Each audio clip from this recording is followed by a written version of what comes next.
안녕하세요, 윤테크입니다. 오늘은 5월에 분양 예정인 향남역 한양수자인 DSTG에 대해서 알아보도록 하겠습니다. 여기는 화성시에 거주하시는 분들이 우선적으로 공급 대상이고요. 그리고 예상 분양가가 얼마에 나올지 보고 전반적인 청약 분석을 한번 해보도록 하겠습니다. 우선 여기는 화성시 향남에서 12년 만에 분양하는 신축이 굉장히 귀한 곳입니다. 내가 가점이 낮고 특공도 없는데 동탄 디에트를 같이 완전 마진이 10억 정도 깔려있는 이런 곳은 당첨되기가 정말 어렵습니다. 추첨제에 희망을 거시는 분들이 계신데 추첨제로 당첨될 확률은 굉장히 희박해요. 로또 당첨되는 확률보다는 높지만 현실성이 없는 확률입니다. 이런 분들은 그런 희망 고문에 빠지시면 청약 당첨이 영영 힘들어질 수가 있어요. 내가 가점이 낮고 특공이 없다고 한다면 자기한테 맞는 청약 단지를 노려보셔야 합니다. 자, 여기는 화성 거주자분들한테 유리하고요. 자금이 많지 않으신 분들도 도전해보실 수가 있어요. 입주 시점에 전세를 줄 수 있기 때문이죠. 계약금이 정확히 얼마나 필요할진 모르겠지만 아마도 한 10% 정도만 있으면 되지 않을까 생각이 듭니다. 사업 개요를 보면 경기도 화성시 향남읍 상신리에 위치를 하고 공급 규모를 보면 최고 높이가 27층까지 올라갑니다. 11개 동으로 구성이 되어 있고요. 주차 대수를 보면 1185대, 세대수는 945세대로 대단지 아파트입니다. 타입을 보면 61 타입, 67, 76, 84 타입이 주력이고요. 그리고 대형 평형인 101 타입도 있습니다. 단지 배치도를 보면 대부분 남서향과 남동향으로 구성이 되어 있습니다. 꽝이 없는 향이죠. 그리고 많은 분들이 좋아하는 국민평형인 84 타입이 주력으로 들어가게 됩니다. 아직 평면도가 정확히 나오지는 않았지만 단지 배치도만 보더라도 일부에서는 포베이 판상형으로 평면도를 뽑을 것 같습니다. 다음으로 입지 환경을 보면 화성시에서도 아래쪽에 위치를 합니다.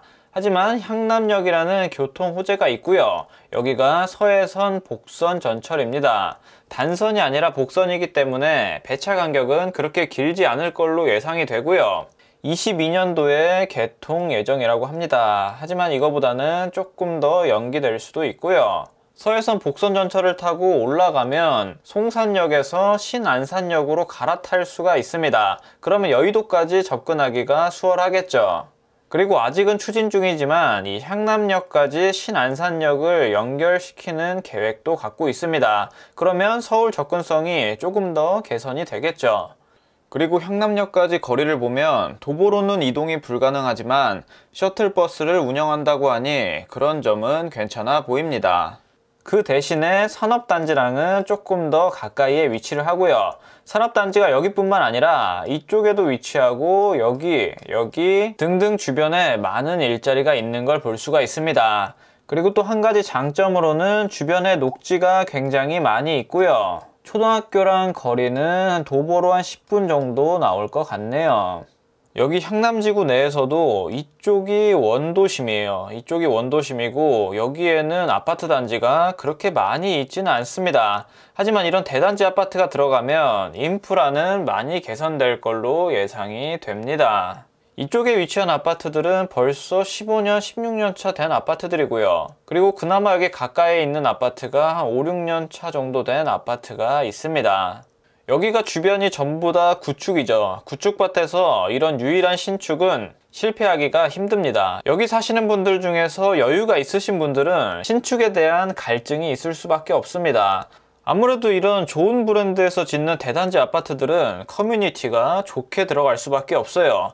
커뮤니티 시설을 보니까 어린애들이 놀 수 있는 실내 풀장 정도는 들어가는 것 같습니다.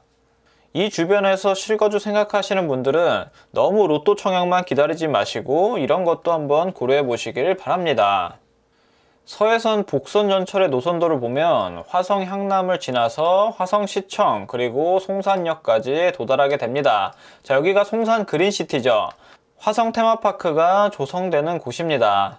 계획대로만 진행된다면 이쪽도 투자 가치가 꽤 높을 걸로 예상이 되고요. 신안산선 따라서 있는 역들도 투자 가치가 충분할 거라고 생각이 듭니다.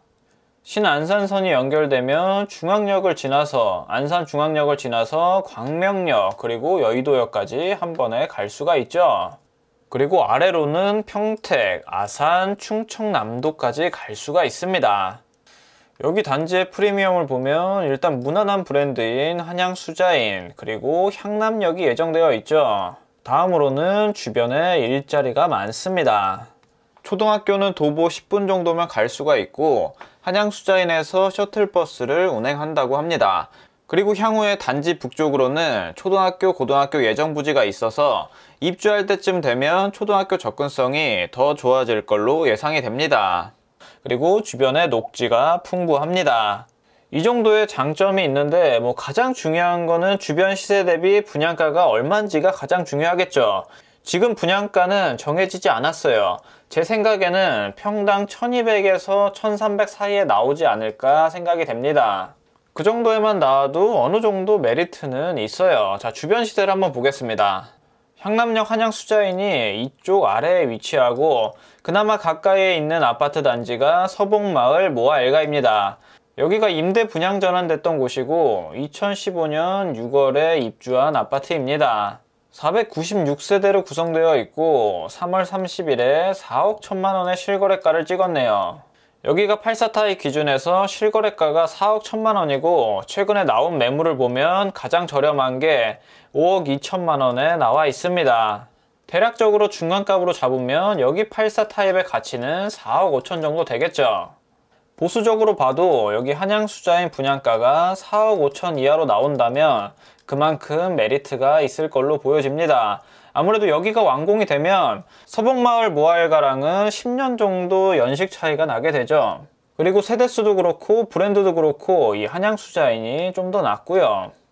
다음으로 원도심에 있는 아파트들의 시세를 보겠습니다. 대략적으로 34평 시세가 4억 초중반에 형성되어 있습니다. 여기 아파트는 2008년식, 2009년식으로 대부분 구성이 되어 있고요. 실거래가는 최근에 17층이 4억 5천에 찍혔네요. 여기 아파트들이 구축이긴 하지만 향남역이 나중에 들어오면 상승 여력이 어느 정도는 남아 있다고 볼 수가 있습니다. 그리고 다음으로 경기도 화성시의 수요와 공급 그래프를 보면 공급이 엄청나게 많다가 2024년부터는 공급이 급감을 합니다. 여기 입주가 아마도 23년 말에서 24년 초기 때문에 전세 맞추는 데는 크게 어렵지 않을 수도 있어요. 전세 주실 분들은 이 공급량 잘 계산해서 들어가 보시길 바랍니다. 다음으로 1순위 청약 조건은 여러분들이 많이 아시기 때문에 간단하게만 볼게요. 우선 여기는 수도권 거주자분들이 청약을 할 수 있지만 화성시에 거주하시는 분들이 우선적으로 당첨이 됩니다. 아직 입주자 모집 공고가 나온 게 아니기 때문에 그 거주 기간 요건을 충족해야 되는지는 정확히 안 나왔어요. 요즘은 거주 요건이 다 붙는 추세예요. 평택에도 그랬고 저희 경기 광주도 다 거주 기간 요건이 붙고 있습니다. 자세한 건 입주자 모집 공고 나오면 한 번 더 말씀을 드리도록 할게요. 그리고 여기가 조정 대상 지역이기 때문에 세대 주셔야 하고 2년 이상 경과된 통장이 있으셔야 합니다. 지역별 면적별 예치금은 본인이 거주하는 곳 기준으로 해서 맞춰 두셔야 하고요. 입주자 모집 공고일까지 맞춰 두셔야 하니까 미리미리 맞춰 두시면 됩니다. 그리고 여기가 8호 이하에서는 25%의 추첨제가 있어요. 가점이 낮으신 분들이랑 1주택을 갖고 계신 분들은 이 추첨제를 적극적으로 노려보셔야겠죠. 그리고 8호 초과 물량에서는 70%의 추첨제가 있습니다. 마지막으로 이 청약으로 당첨되면 좋은 점을 몇 가지 알려드릴게요. 일단 기본적으로 아무리 비싸게 분양됐다고 할지라도 안전마진이 웬만하면 깔려 있습니다. 최근에 집값이 많이 올라서 이 안전마진이 상당히 높은 편이에요, 요즘은. 그래서 추첨제 희망 고문에 빠지기보다는 본인의 위치에 맞는 곳에 청약을 도전해 보시는 게 이 시간적인 측면에서도 굉장히 좋아요. 투자에서는 돈만 중요한 게 아니죠. 시간적인 측면도 굉장히 중요합니다. 그리고 원래 아파트를 사면 대출을 일으키기 때문에 레버리지 효과가 있죠. 하지만 청약 같은 경우는 계약금 10%만 있으면 되기 때문에 90%의 레버리지를 활용할 수가 있습니다. 중도금 대출은 신용불량자가 아닌 이상 웬만하면 나옵니다. 그리고 지금과 같은 부동산 상승기에는 아파트가 이렇게 한 층 한 층 올라갈수록 프리미엄도 이렇게 조금씩 올라가는 게 일반적입니다.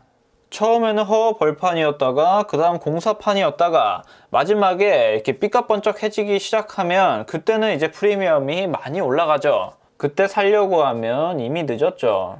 그래서 내 집이 당장 필요한 게 아니라면 청약을 통해서 내 집 마련하시는 게 가장 좋습니다. 그리고 보통 부동산을 사게 되면 취등록세, 보유세, 재산세를 내야 되지만 청약으로 당첨되시면 당장 입주하는 게 아니기 때문에 이러한 세금들의 이연 효과가 발생됩니다.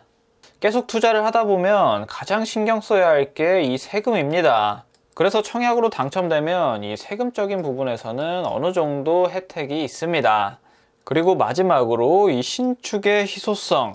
요즘에 신축 아파트에 살기 위해서는 청약이 당첨되거나 입주권을 갖고 있거나 분양권을 갖고 있으셔야 합니다.